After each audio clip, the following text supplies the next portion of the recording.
Good morning বন্ধুরা, আজ আমি তোমাদের দেখাতে চলে এসেছি আমার বরের হাতের তৈরি সবজি বাগান। দেখো আমার বর কীভাবে এখানে রাজস্থানের সবজি বাগান তৈরি করেছে, আর এই সবজি বাগানে কী কী সবজি চাষ করেছে সেটাও তোমাদের দেখাতে চলে এসেছি। দেখো, এটা হচ্ছে লাল শাক, এখানে হচ্ছে পুনকা শাক, আর এ দেখো আমার বর বসে গিয়েছে, এখানে মূলো শাক ফেলিয়েছে, আর এরকম মূলো শাক করতে ফেলে গিয়েছে, সাথে এই ঘাসগুলোও তুলছে। আর এইগুলো হচ্ছে কুমড়ো গাছ, ছোট কুমড়ো। আর এই মাচায় দেখো পুঁই শাক হয়েছে, দেখো কত আমাদের। আর এদিকে লাগিয়েছে ভেন্ডি গাছ, এখন ভেন্ডি গাছ খুবই ছোট, একবার ভেন্ডি হয়ে ভেন্ডি খেয়ে নিয়েছি আমরা, তাও আবার লাগিয়েছে।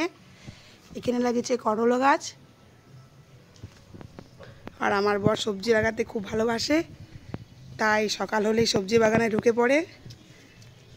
দেখছো, তোমরা অবশ্যই বলবে আমাদের সবজি বাগানটা কেমন হয়েছে, আর সবজি লাগাতে কে কে ভালোবাসো।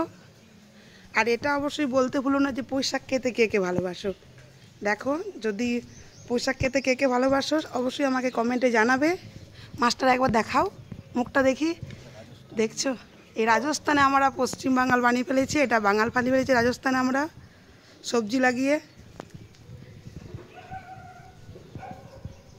দেখছো, ব্যাস তোমাদেরকে দেখিয়ে দিলাম আমাদের বাগানটা। কমেন্টে জানিও আমাদের বাগানটা কেমন হয়েছে, সবজি বাগানটা।